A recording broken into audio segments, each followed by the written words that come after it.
Hi friends, welcome to Aadhi's kitchen. இன்னைக்கு என்ன recipe பார்க்க போகிறோம் தெரியுமா? ஒரு ஈஸியான ஆனால் ரொம்ப டேஸ்டான ஒரு மோர் குழம்பு ரெசிபி பார்க்க போகிறோம். பார்க்கலாமா? வாங்க கிச்சனுக்குள்ளே போகலாம். முதல்ல கொஞ்சோண்டு வெந்நீல 2 ஸ்பூன் அளவுக்கு துவரம்பருப்பு, 1 ஸ்பூன் அளவுக்கு ஜீரகம், 1 ஸ்பூன் அளவுக்கு தனியா, இதை ஒரு 10 நிமிஷம் ஊற வச்சிடுங்க. ஒரு மிக்ஸி ஜாரில் 1/2 கப் துருவின தேங்காவோட ஒரு 7 மிளகா, பச்சை மிளகா எடுத்திருக்கேன். இது சின்ன மிளகா இருக்கிறதுனால 7 எடுத்திருக்கேன். நீளமான மிளகானா ஒரு 5 மிளகா போதும். இதோட ஒரு துண்டு இஞ்சி போட்டுக்கோங்க. 10 நிமிஷம் கழித்து தண்ணியை வடித்து எடுத்து வச்சுருக்கோம் இல்லையா, இந்த துவரம்பருப்பு, சீரகம், தனியா, அதை இதோட மிக்ஸ் பண்ணிக்கோங்க. போட்டுட்டு கொஞ்சமாக தண்ணி ஊற்றி நல்ல ஒரு ஃபைன் பேஸ்ட்டாக அரைச்சி வச்சுக்கோங்க.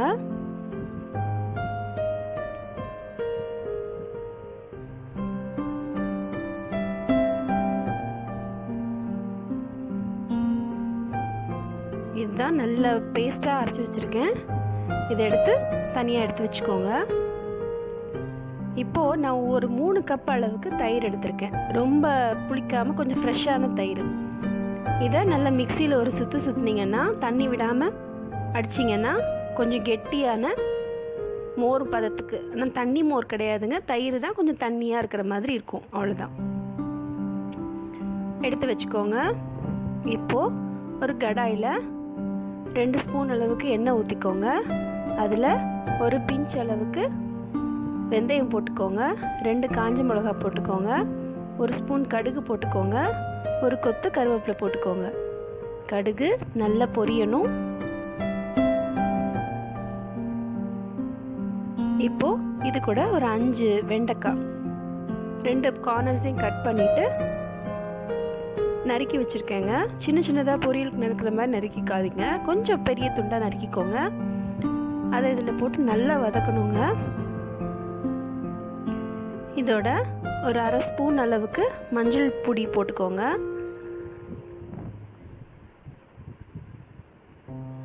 நல்ல டார்க்காக வேணும், நல்ல எல்லோ கலர் வேணும்னா 1 ஸ்பூன் கூட போட்டுக்கலாம். மஞ்சள் பொடி நல்லது, அது இயற்கையான ஒரு கிருமி நாசினி.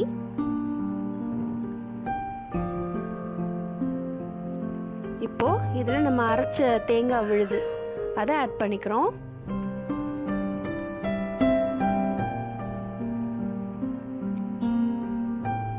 இதோட ஒரு 1/2 கப் தண்ணி ஊற்றிக்கிறோம். தண்ணி ஊற்றிட்டு நல்லா கலந்து விட்டுக்கோங்க.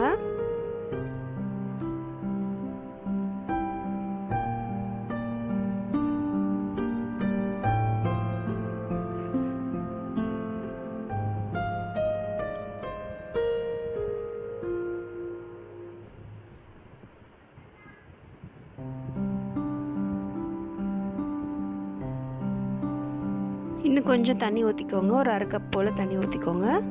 ஊற்றிட்டு தேவையான அளவு உப்பு போட்டுக்கோங்க.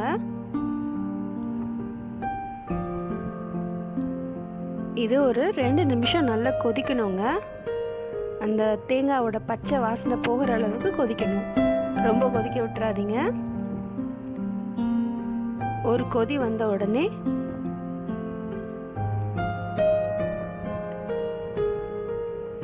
நம்ம மிக்சியில் அடித்து வச்சுருக்கோம் இல்லையா, அந்த தயிரை ரெடியாக எடுத்து வச்சுக்கோங்க.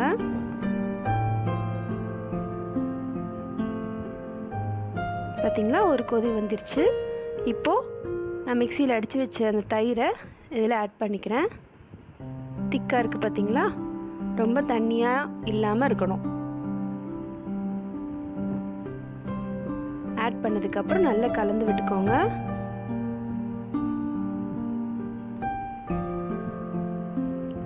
இது தயிர் ஊற்றுனதுக்கு அப்புறமா கொதிக்க விடக்கூடாதுங்க. மோரை கொதிக்க விடாதீங்க, அப்புறம் திரிஞ்ச மாதிரி ஆகிடும். ஒரு 5 நிமிஷம் போல் லைட்டாக சூடு ஏறணும், அவ்வளோதான். மோரை கொதிக்க விட்டுறாதீங்க. எல்லாத்தையும் மீடியம் ஃப்ளேம்லேயே வச்சு பண்ணுங்க. பார்த்தீங்களா, நல்லா ரெடி ஆயிடுச்சு. இது முதல்ல பார்க்க கொஞ்சம் தண்ணியாக இருக்கும். துவரம் பருப்பு சேர்த்துருக்கிறதுனால கொஞ்சம் நேரம் கழித்து பார்த்தீங்கன்னா திக்காயிடும். இப்போ கொத்தமல்லி தூவிடுங்க. கொஞ்ச நேரத்துக்கு மூடி எதுவும் போட்டு மூடாதீங்க. ஏன்னா எவாப்ரேட் ஆகிற வாட்டர் அதில் மிக்ஸ் ஆகி ரொம்ப தண்ணியாக நீர்த்து போயிடும். இப்போது சூப்பரான மோர்க்குழம்பு ரெடி. இதை ஏதாவது காரமான பொரியலோடு ட்ரை பண்ணிங்கன்னா சாப்பிட்டுட்டே இருப்பீங்க, விடவே மாட்டீங்க. மறக்காமல் என் சேனலை சப்ஸ்கிரைப் பண்ணுங்கள். சீக்கிரமே இன்னொரு ரெசிபியோடு பார்க்குறேன். பாய்.